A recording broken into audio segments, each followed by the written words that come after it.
Good afternoon. My name is Sarah, and I will be your conference operator today. At this time, I would like to welcome everyone to NVIDIA's first quarter fiscal 2026 financial results conference call. All lines have been placed on mute to prevent any background noise. After the speaker's remarks, there will be a question and answer session. If you would like to ask a question during this time, simply press star 1 on your telephone keypad. If you would like to withdraw your question, please press star 1 again. Thank you. Toshiya Hari, you may begin your conference. Thank you. Good afternoon, everyone, and welcome to NVIDIA's conference call for the first quarter of fiscal 2026. With me today from NVIDIA are Jensen Huang, President and Chief Executive Officer, and Colette Kress, Executive Vice President and Chief Financial Officer. I'd like to remind you that our call is being webcast live on NVIDIA's Investor Relations website. The webcast will be available for replay until the conference call to discuss our financial results for the second quarter of fiscal 2026. The content of today's call is NVIDIA's property. It can't be reproduced or transcribed without our prior written consent. During this call, we may make forward-looking statements based on current expectations. These are subject to a number of significant risks and uncertainties, and our actual results may differ materially. For a discussion of factors that could affect our future financial results and business, please refer to the disclosure in today's earnings release, our most recent Forms 10-K and 10-Q, and the reports that we may file on Form 8-K with the Securities and Exchange Commission. All our statements are made as of today, May 28, 2025, based on information currently available to us. Except as required by law, we assume no obligation to update any such statements. During this call, we will discuss non-GAAP financial measures. You can find a reconciliation of these non-GAAP financial measures to GAAP financial measures in our CFO commentary, which is posted on our website. With that, let me turn the call over to Colette. Thank you, Toshiya. We delivered another strong quarter with revenue of $44 billion, up 69% year over year, exceeding our outlook in what proved to be a challenging operating environment. Data center revenue of $39 billion grew 73% year on year. AI workloads have transitioned strongly to inference, and AI factory buildouts are driving significant revenue.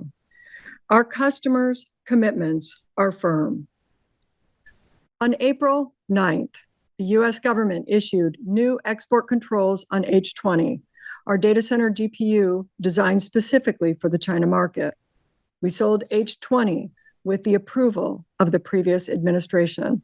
Although our H20 has been in the market for over a year and does not have a market outside of China, the new export controls on H20 did not provide a grace period to allow us to sell through our inventory. In Q1, we recognized $4.6 billion in H20 revenue, which occurred prior to April 9th, but also recognized a $4.5 billion charge as we wrote down inventory and purchase obligations tied to orders we had received prior to April 9th. We were unable to ship $2.5 billion in H20 revenue in the first quarter due to the new export controls. The $4.5 billion charge was less than what we initially anticipated as we were able to reuse certain materials.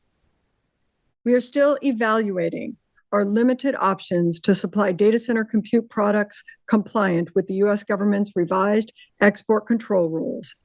Losing access to the China AI accelerator market, which we believe will grow to nearly $50 billion, would have a material adverse impact on our business going forward and benefit our foreign competitors in China and worldwide.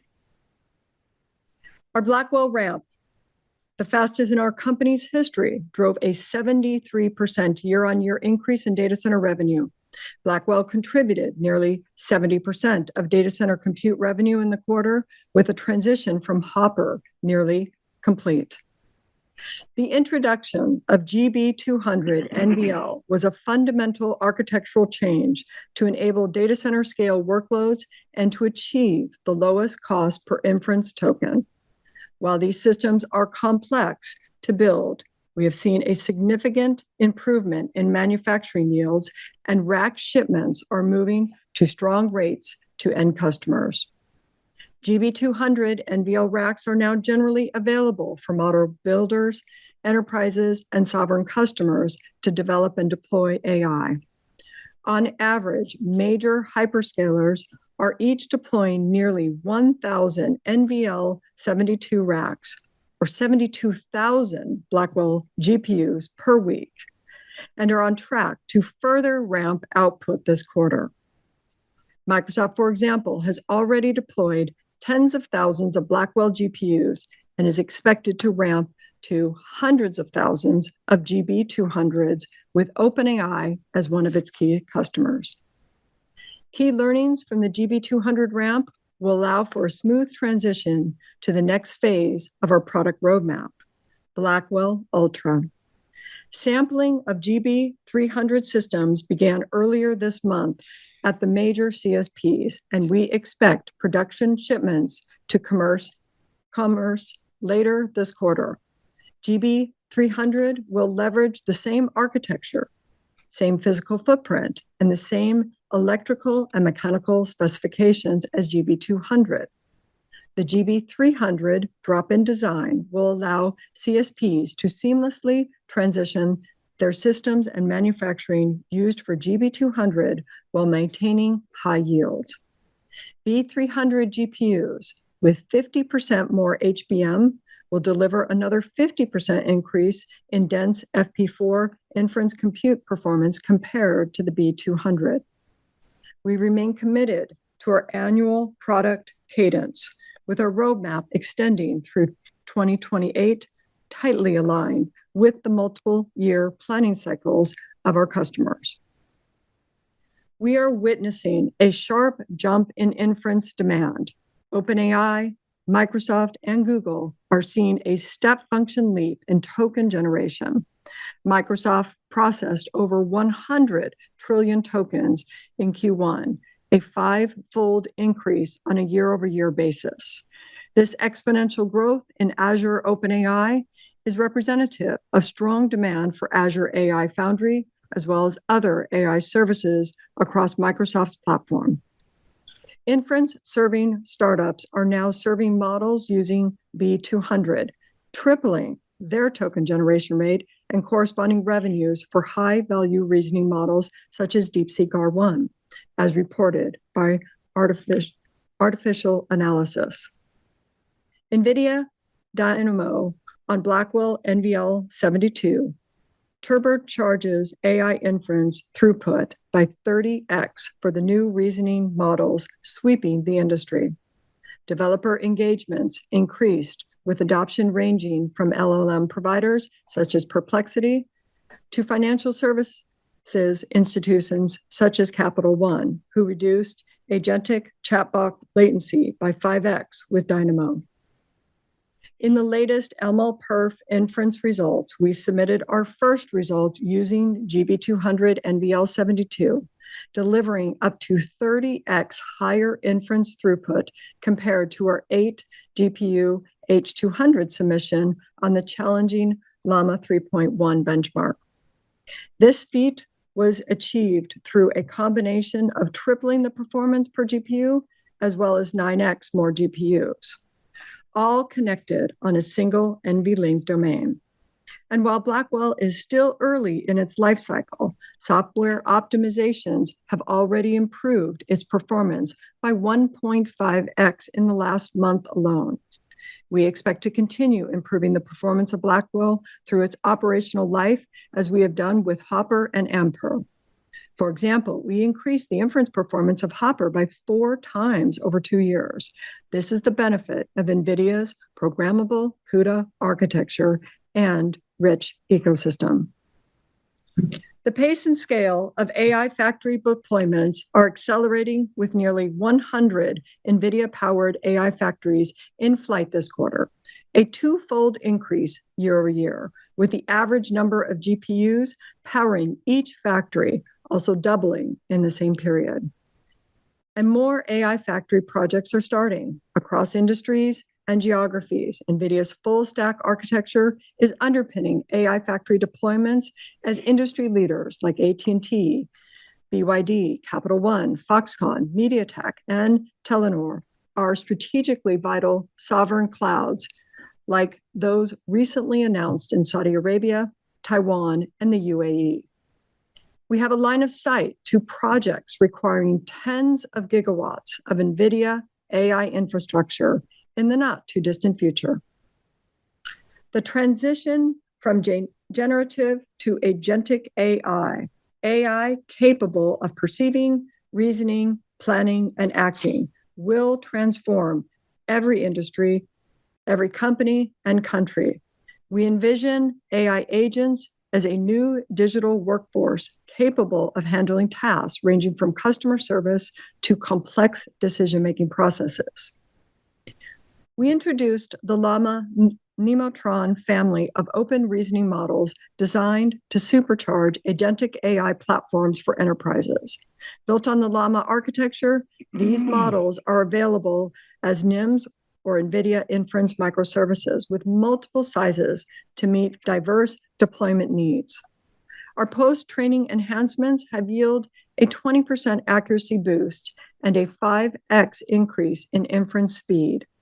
Leading platform companies, including Accenture, Cadence, Deloitte, and Microsoft, are transforming work with our reasoning models. NVIDIA NeMo microservices are generally available across industries and are being leveraged by leading enterprises to build, optimize, and scale AI applications. With NeMo, Cisco increased model accuracy by 40% and improved response time by 10x in its code assistant. NASDAQ realized a 30% improvement in accuracy and response time in its AI platform's search capabilities. And Shell's custom LLM achieved a 30% increase in accuracy when trained with NVIDIA NeMo. NeMo's parallelism techniques accelerated model training time by 20% when compared to other frameworks. We also announced a partnership with Yum Brands, the world's largest restaurant company, to bring NVIDIA AI to 500 of its restaurants this year and expanding to 61,000 restaurants over time to streamline order taking, optimize operations, and enhance service across its restaurants. For AI-powered cybersecurity, leading companies like Checkpoint, CloudStrike, and Palo Alto Networks are using NVIDIA's AI security and software stack to build, optimize, and secure agentic workflows, with CloudStrike realizing 2x faster detection triage with 50% less compute cost.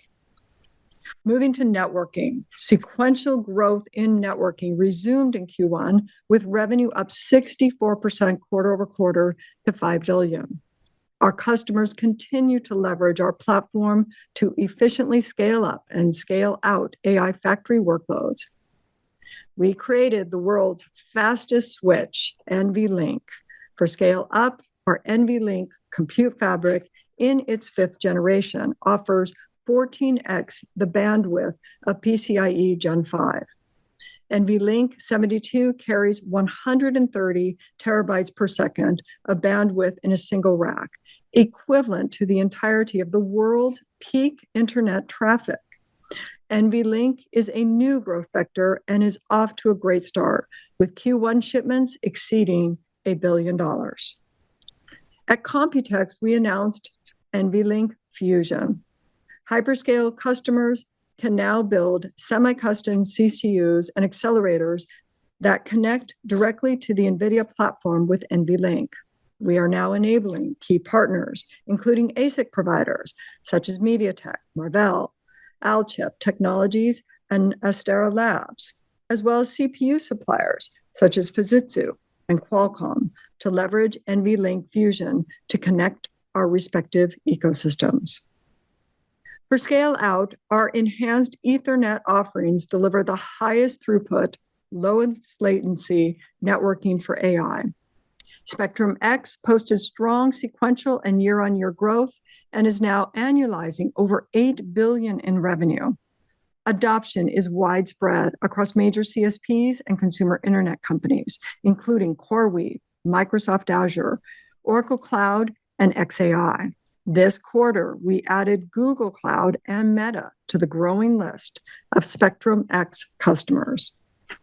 We introduced Spectrum X and Quantum X silicon photonics switches featuring the world's most advanced co-packaged optics. These platforms will enable next-level AI factory scaling to millions of GPUs through the increasingly power efficiency by 3.5x and network resiliency by 10x, while accelerating customer time to market by 1.3x.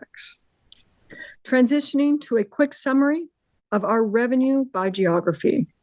China, as a percentage of our data center revenue, was slightly below our expectations and down sequentially due to H20 export licensing controls. For Q2, we expect a meaningful decrease in China data center revenue. As a reminder, while Singapore represented nearly 20% of our Q1 build revenue, as many of our large customers use Singapore for centralized invoicing, our products are almost always shipped elsewhere. Note that over 99% of H100, H200, and Blackwell data center compute revenue billed to Singapore was for orders from US-based customers. Moving to gaming and AI PCs. Gaming revenue was a record $3.8 billion, increasing 48% sequentially and 42% year on year. Strong adoption by gamers, creatives, and AI enthusiasts have made Blackwell our fastest ramp ever. Against a backdrop of robust demand, we greatly improved our supply and availability in Q1 and expect to continue these efforts in Q2.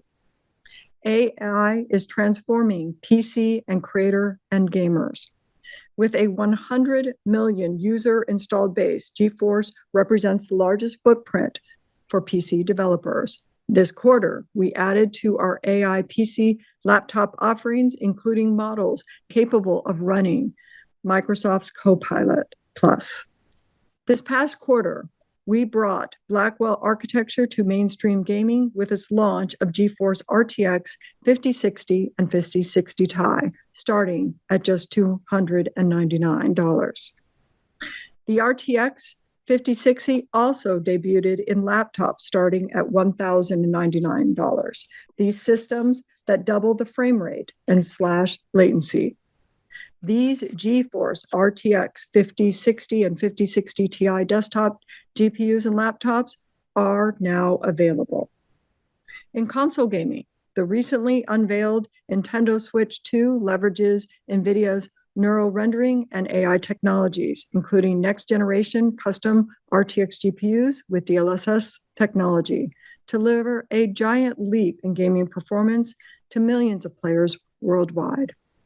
Nintendo has shipped over 150 million Switch consoles to date, making it one of the most successful gaming systems in history. Moving to Pro Visualization, revenue of $509 million was flat sequentially and up 19% year on year. Tariff-related uncertainty temporarily impacted Q1 systems, and demand for our AI workstations is strong, and we expect sequential revenue growth to resume in Q2.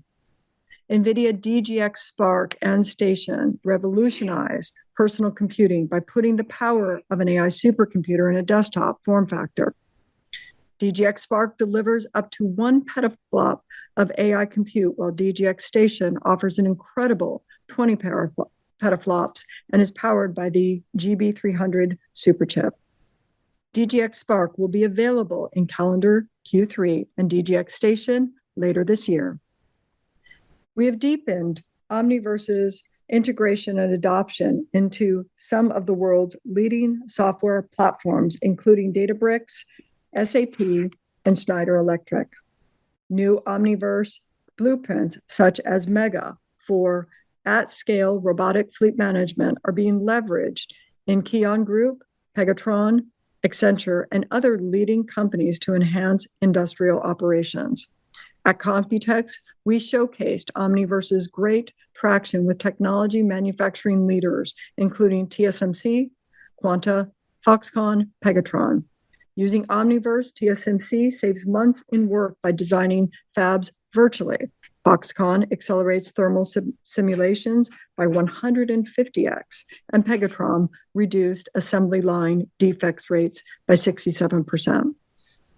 Lastly, with our automotive group, revenue was $567 million, down 1% sequentially, but up 72% year on year. Year on year growth was driven by the ramp of self-driving across a number of customers and robust end demand for NEVs.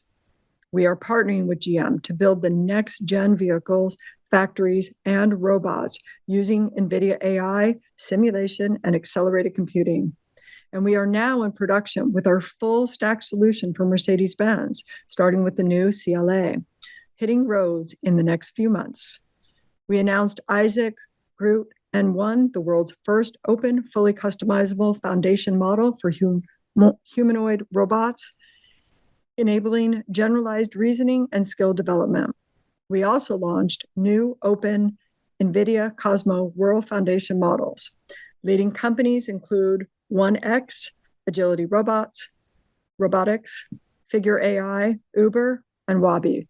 We've begun integrating Cosmos into their operations for synthetic data generation, while Agility Robotics, Boston Dynamics, and XPen Robotics are harnessing Isaac simulation to advance their humanoid efforts.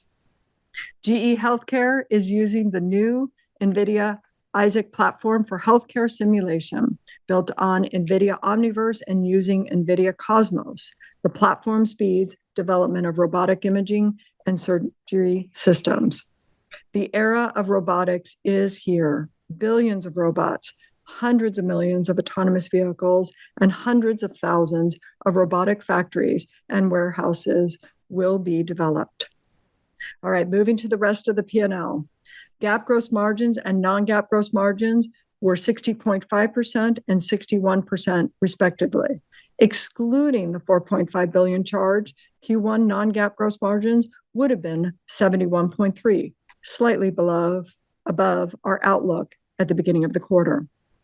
Sequentially, GAAP operating expenses were up 7% and non-GAAP operating expenses were up 6%, reflecting higher compensation and employee growth. Our investments include expanding our infrastructure capabilities and AI solutions, and we plan to grow these investments throughout the fiscal year. In Q1, we returned a record $14.3 billion to shareholders in the form of share repurchases and cash dividends.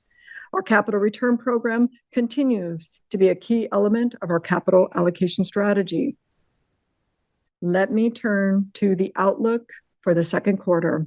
Total revenue is expected to be $45 billion, plus or minus 2%. We expect modest sequential growth across all of our platforms.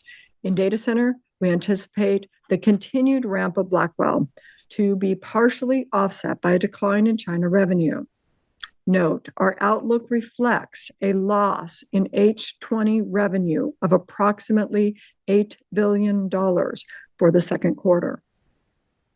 GAAP and non-GAAP gross margins are expected to be 71.8% and 72%, respectively, plus or minus 50 basis points. We expect better Blackwell profitability to drive modest sequential improvement in gross margins. We are continuing to work towards achieving gross margins in the mid-70s range late this year. GAAP and non-GAAP operating expenses are expected to be approximately $5.7 billion and $4 billion, respectively, and we continue to expect full-year fiscal year 26 operating expense growth to be in the mid-30% range. GAAP and non-GAAP other income and expenses are expected to be an income of approximately $450 million, excluding gains and losses from non-marketable and publicly held equity securities. GAAP and non-GAAP tax rates are expected to be 16.5%, plus or minus 1%, excluding any discrete items. Further financial details are included in the CFO commentary and other information available on our IR website, including a new financially information AI agent. Let me highlight upcoming events for the financial community. We will be at the B of A Global Technology Conference in San Francisco on June 4th, the Rosenblatt Virtual AI Summit and NASDAQ Investor Conference in London on June 10th, and GTC Paris at VivaTech on June 11th in Paris. We look forward to seeing you at these events. Our earnings call to discuss the results of our second quarter of fiscal 2026 is scheduled for August 27. Well, now let me turn it over to Jensen to make some remarks. Thanks, Colette. We've had a busy and productive year. Let me share my perspective on some topics we're frequently asked. On export control, China is one of the world's largest AI markets and a springboard to global success. With half of the world's AI researchers based there, the platform that wins China is positioned to lead globally. Today, however, the $50 billion China market is effectively closed to U.S. industry. The H20 export ban ended our Hopper data center business in China. We cannot reduce Hopper further to comply. As a result, we are taking a multi-billion-dollar write-off on inventory that cannot be sold or repurposed. We are exploring limited ways to compete, but Hopper is no longer an option. China's AI moves on with or without US chips. It has the compute to train and deploy advanced models. The question is not whether China will have AI. It already does. The question is whether one of the world's largest AI markets will run on American platforms. Shielding Chinese chip makers from US competition only strengthens them abroad and weakens America's position. Export restrictions have spurred China's innovation and scale. The AI race is not just about chips. It's about which stack the world runs on. As that stack grows to include 6G and quantum, US global infrastructure leadership is at stake. The US has based its policy on the assumption that China cannot make AI chips. That assumption was always questionable, and now it's clearly wrong. China has enormous manufacturing capability. In the end, the platform that wins the AI developers wins AI. Export controls should strengthen US platforms, not drive half of the world's AI talent to rivals. On DeepSeek and QN from China are among the best open source AI models. Released freely, they've gained traction across the US, Europe, and beyond. DeepSeek R1, like ChatGPT, introduced reasoning AI that produces better answers the longer it thinks. Reasoning AI enables step-by-step problem solving, planning, and tool use, turning models into intelligent agents. Reasoning is compute intensive, requires hundreds to thousands of times more tokens per task than previous one-shot inference. Reasoning models are driving a step function surge in inference demand. AI scaling laws remain firmly intact, not only for training, but now inference too requires massive scale compute. DeepSeek also underscores the strategic value of open source AI. When popular models are trained and optimized on US platforms, it drives usage, feedback, and continuous improvement, reinforcing American leadership across the stack. US platforms must remain the preferred platform for open source AI. That means supporting collaboration with top developers globally, including in China. America wins when models like DeepSeek and QN runs best on American infrastructure. Regarding onshore manufacturing, President Trump has outlined a bold vision to reshore advanced manufacturing, create jobs, and strengthen national security.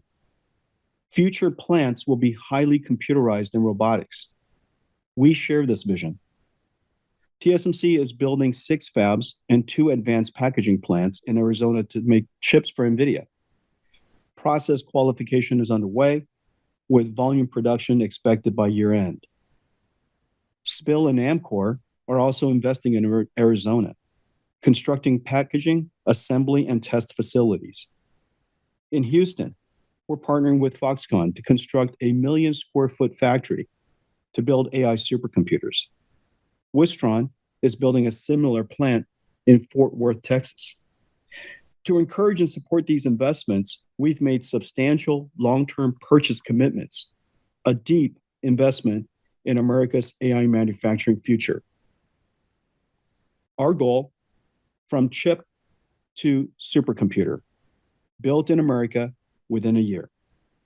Each GB200 NVLink 72 racks contains 1.2 million components and weighs nearly 2 tons. No one has produced supercomputers on this scale. Our partners are doing an extraordinary job. On AI diffusion rule, President Trump rescinded the AI diffusion rule, calling it counterproductive, and proposed a new policy to promote U.S. AI tech with trusted partners. On his Middle East tour, he announced historic investments. I was honored to join him in announcing a 500 megawatt AI infrastructure project in Saudi Arabia and a 5 gigawatt AI campus in the UAE. President Trump wants U.S. tech to lead. The deals he announced are wins for America, creating jobs, advancing infrastructure, generating tax revenue, and reducing the U.S. trade deficit. The U.S. will always be NVIDIA's largest market and home to the largest installed base of our infrastructure. Every nation now sees AI as core to the next industrial revolution, a new industry that produces intelligence and essential infrastructure for every economy. Countries are racing to build national AI platforms to elevate their digital capabilities. At Computex, we announced Taiwan's first AI factory in partnership with Foxconn and the Taiwan government. Last week, I was in Sweden to launch its first national AI infrastructure. Japan, Korea, India, Canada, France, the UK, Germany, Italy, Spain, and more are now building national AI factories to empower startups, industries, and societies. Sovereign AI is a new growth engine for NVIDIA. Toshiya, back to you. Thank you. Operator, we will now open the call for questions. Would you please poll for questions? Thank you. At this time, I would like to remind everyone, in order to ask a question, press star, then the number 1 on your telephone keypad. We'll pause for just a moment to compile the Q&A roster.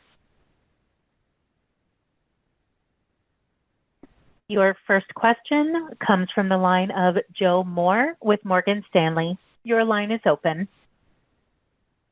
Great. Thank you. You guys have talked about this scaling up of inference around reasoning models for at least a year now, and we've really seen that come to fruition as you talked about. We've heard it from your customers. Can you give us a sense for how much of that demand you're able to serve, and give us a sense for maybe how big the inference business is for you guys, and do we need full on NVL72 rack scale solutions for reasoning inference going forward? Well, we would like to serve all of it. And I think we're on track to serve most of it. Grace Blackwell NVLink 72 is the ideal engine today, the ideal computer thinking machine, if you will, for reasoning AI. There's a couple of reasons for that. The first reason is that the token generation amount, the number of tokens reasoning goes through, is 100, 1,000 times more than a one-shot chatbot. It's essentially thinking to itself, breaking down a problem step by step. It might be planning multiple paths to an answer. It could be using tools, reading PDFs, reading web pages, watching videos, and then producing a result, an answer. The longer it thinks, the better the answer, the smarter the answer is. And so what we would like to do, and the reason why Grace Blackwell was designed to give such a giant step up in inference performance, is so that you could do all this and still get a response as quickly as possible. Compared to Hopper, Grace Blackwell is some 40 times higher speed and throughput compared. And so this is going to be a huge, huge benefit in driving down the cost while improving the quality of response with excellent quality of service at the same time. So that's the fundamental reason. That was the core driving reason for Grace Blackwell NVLink 72. Of course, in order to do that, we had to reinvent, literally redesign the entire way that these supercomputers are built. But now we're in full production. It's going to be exciting. It's going to be incredibly exciting. The next question comes from Vivek Arya with Bank of America Securities. Your line is open. Thanks for the question. Just a clarification for Colette first. So on the China impact, I think previously it was mentioned at about $15 billion. So you had the $8 billion in Q2. So is there still some left as a headwind for the remaining quarters? Just Colette, how to model that. And then question, Jensen, for you. Back at GTC, you had outlined a path towards almost $1 trillion of AI spending over the next few years. Where are we in that build out? And do you think it's going to be uniform, that you will see every spender, whether it's CSP, sovereigns, enterprises, or build out? Should we expect some periods of digestion in between? Just what are your customer discussions telling you about how to model growth for next year? Yes, Vivek. Thanks so much for the question regarding H20. Yes, we recognized 4.6 H20 in Q1. We were unable to ship 2.5 billion, so the total for Q1 should have been 7 billion. When we look at our Q2 is going to be meaningfully down in terms of China data center revenue. And we had highlighted in terms of the amount of orders that we had planned for H20 in Q2. And that was 8 billion. Now, going forward, we did have other orders going forward that we will not be able to fulfill. That is what was incorporated, therefore, in the amount that we wrote down of the $4.5 billion. That write down was about inventory and purchase commitments. And our purchase commitments were about what we expected regarding the orders that we had received. Going forward, though, it's a bigger issue regarding the amount of the market that we will not be able to serve. We assess that TAM to be close to about 50 billion in the future, as we don't have a product to enable for the China. Vivek, the probably the best way to think through it is that AI is several things. Of course, we know that AI is this incredible technology that's going to transform every industry. From, of course, the way we do software to healthcare and financial services to, retail to I guess every industry, transportation, manufacturing, and we're at the beginning of that. But maybe another way to think about that is where do we need intelligence? Where do we need digital intelligence? And it's in every country, it's in every industry. And we now, because of that, we recognize that AI is also an infrastructure. It's a way of delivering a technology that requires factories. And these factories produce tokens. And they, as I mentioned, are important to every single industry in every single country. And so on that basis, we're really at the very beginning of it, because the adoption of this technology is really kind of in its early stages. Now, we've reached an extraordinary milestone with AIs that are reasoning, are thinking, what people call inference time scaling. Of course, it created a whole new, we've entered an era where inference is going to be a significant part of the compute workload. But anyhow, it's going to be a new infrastructure, and we're building it out in the clouds. The United States is really the early starter, and available in U.S. clouds, and this is our largest market, our largest installed base, and we're going to continue to see that happening. But beyond that, we're going to see AI go into enterprise, which is on-prem, because so much of the data is still on-prem. Access control is really important. It's really hard to move every company's data into the cloud, and so we're going to move AI into the enterprise. And you saw that we announced a couple of really exciting new products. Our RTX Pro enterprise AI server that runs everything enterprise and AI. Our DGX Spark and DGX Station, which is designed for developers who want to work on-prem. And so enterprise AI is just taking off. Telcos. Today, a lot of the telco infrastructure will be in the future software defined and built on AI. And so 6G is going to be built on AI. And that infrastructure needs to be built out. And it's at its very, very early stages. And then, of course, every factory today that makes things will have an AI factory that sits with it.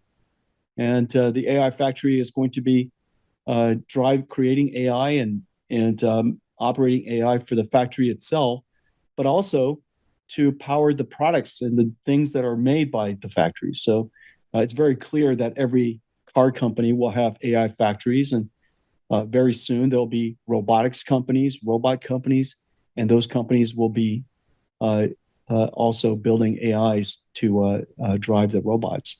And so we're at the beginning of all of this build out. The next question comes from CJ Muse with Cantor Fitzgerald. Your line is open. Yeah, good afternoon. Thank you for taking the question. There have been many large GPU cluster investment announcements in the last month, and you alluded to, a few of them with Saudi Arabia, the UAE, and then also, we heard from Oracle and xAI, just to name a few. So my question, are there other that have yet to be announced of the same kind of scale and magnitude? And perhaps more importantly, how are these orders impacting your lead times for Blackwell and your current visibility sitting here today, almost halfway through 2025? Well, we have more orders today than we did at the last time I spoke about orders at GTC. However, we're also increasing our supply chain and building out our supply chain. They're doing a fantastic job. We're building it here on shore in the United States, but we're going to keep our supply chain quite busy for many more years coming. And with respect to further announcements, I'm going to be on the road next week through Europe, and it's just about every country needs to build out AI infrastructure, and there umpteen AI factories being planned. I think in the remarks, Colette mentioned there's some 100 AI factories being built. There's a whole bunch that haven't been announced.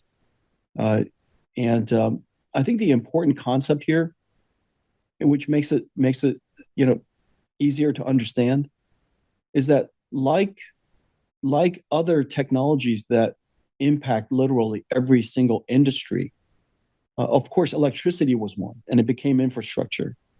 Of course, the information infrastructure, which we now know as the internet, affects every single industry, every country, every society. Intelligence is surely one of those things. I don't know any company, industry, country who thinks that intelligence is optional. It's essential infrastructure. And so we've now digitalized intelligence. And so I think we're clearly in the beginning of the build out of this infrastructure, and every country will have it. I'm certain of that. Every industry will use it. That I'm certain of. And what's unique about this infrastructure is that it needs factories. It's a little bit like the energy infrastructure, electricity. It needs factories. We need factories to produce this intelligence. And the intelligence is getting more sophisticated.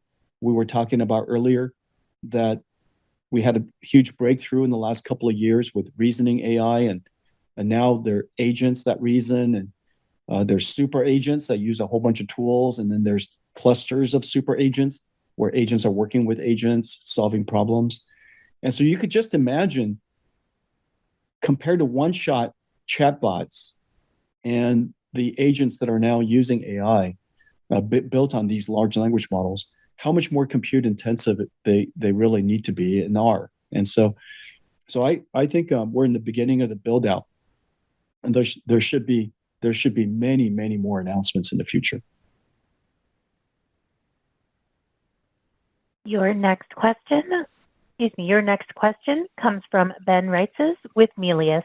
Your line is open.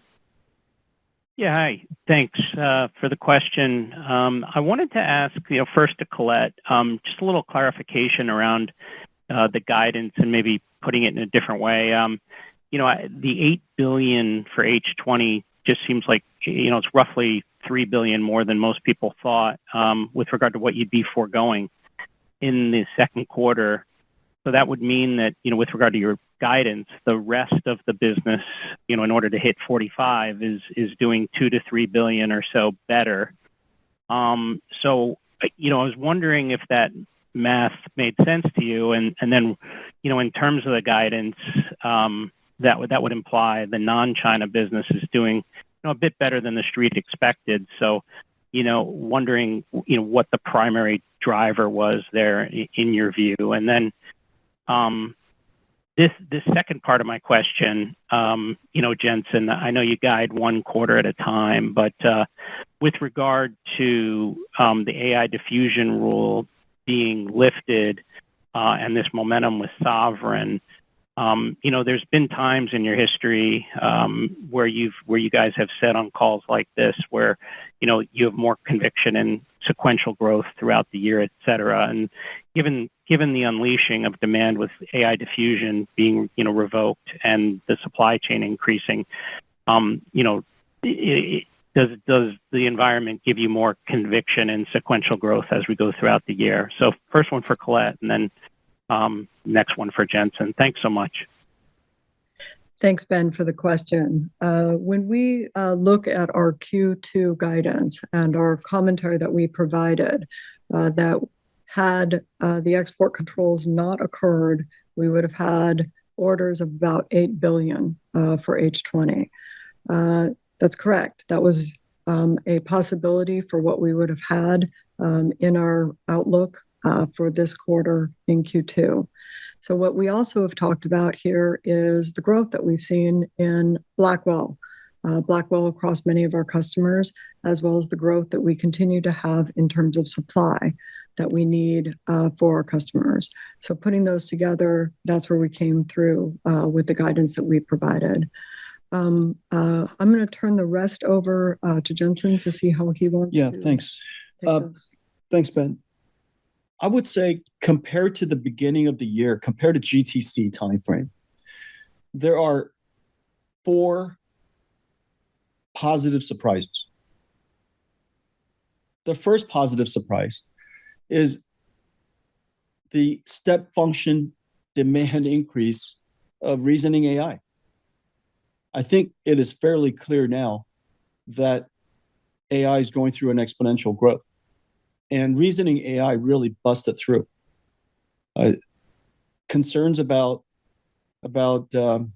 hallucination or its ability to really solve problems, and I think a lot of people are crossing that barrier and realizing how incredibly effective agentic AI is and reasoning AI is.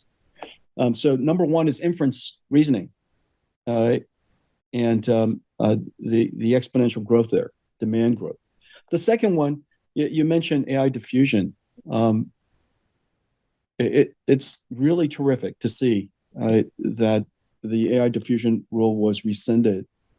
President Trump wants America to win, and he also realizes that we're not the only country in the race, and he wants the United States to win, and recognizes that we have to get the American stack out to the world and have the world build on top of American stacks instead of alternatives.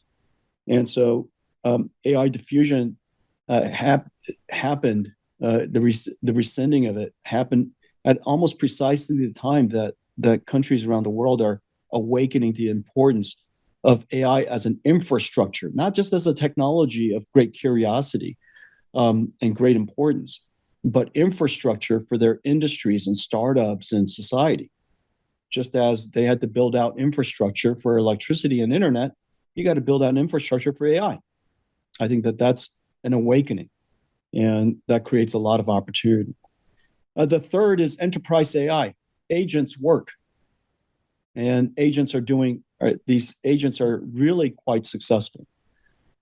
Much more than generative AI, agentic AI is game changing. Agents can understand ambiguous and rather implicit instructions, and able to problem solve and use tools and have memory and so on. And so I think this is enterprise AI is ready to take off, and it's taken us a few years to build a computing system that is able to integrate, run enterprise AI stacks, run enterprise IT stacks, but add AI to it. And this is the RTX Pro Enterprise server that we announced at Computex just last week. And just about every major IT company has joined us, and I'm super excited about that. And so computing is one part of it, but remember, enterprise IT is really three pillars. It's compute, storage, and networking. And we've now put all three of them together finally, and we're going to market with that. And then lastly, industrial AI. Remember, one of the implications of the world reordering, if you will, is regions onshoring manufacturing and building plants everywhere. In addition to AI factories, of course, there are new electronics manufacturing, chip manufacturing being built around the world. And all of these new plants and these new factories are creating exactly the right time when Omniverse and AI and all the work that we're doing with robotics is emerging. And so this fourth pillar is quite important. Every factory will have an AI factory associated with it, and in order to create these physical AI systems, you really have to train a vast amount of data. So back to more data, more training, more AIs to be created, more computers, and so these four drivers are really kicking into turbocharge.